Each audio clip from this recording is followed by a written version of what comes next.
મુઠ્ઠે હું પાર પડાવી દઉં, પણ મારો ખાવીને મને કાપડામાં આપી દો. તેદી જેસાજી અને વેજાજીએ તરવારને જ્ઞાન કરી અને એટલું કીધું તું બારવટાની મને પરવા નથી કે તું પાર પડાવી તો ભલે, પણ ભાઈ કીધો છે ને હું રાજપૂતનો દીકરો છું બેન, અને હવે તો આ નવાબની માથે ઘા કરું ને તો બેનનો ચૂડીનો ચાંદલો લીધો કહેવાય.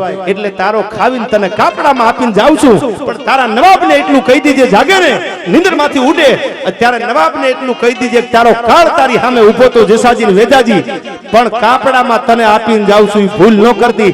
સાહેબ જનાન ખાનામાં તરવારને જ્ઞાન કરી અને જે પગથિયા ચડે કાટ કાટ કાટ કાટ કાટ કાટ કાટ પગથિયા હેઠા ઉતરી ગયો. હવારમાં જ્યારે નવાબને નીંદર ઉડી ત્યારે બેગમે કીધું કે નવાબ જેસાજી ને વેજાજી જેવા દુશ્મન તમને નહીં મળે, બોલાવીને બારવટું પાર પાડી દો. રાતે ખોળો પાથરી અને અડધી રાતનો બજર ભાંગ્યો તો મેં ખાવીદની ભીખ માંગી છે. ભાઈ કીધા ને એટલે તમને જીવતા જવા દીધા છે, બાકી આ પલંગ લોહીથી તરબતર હોય તમને જેસાજી ને વેજાજી જીવતા ન જવા દેવો.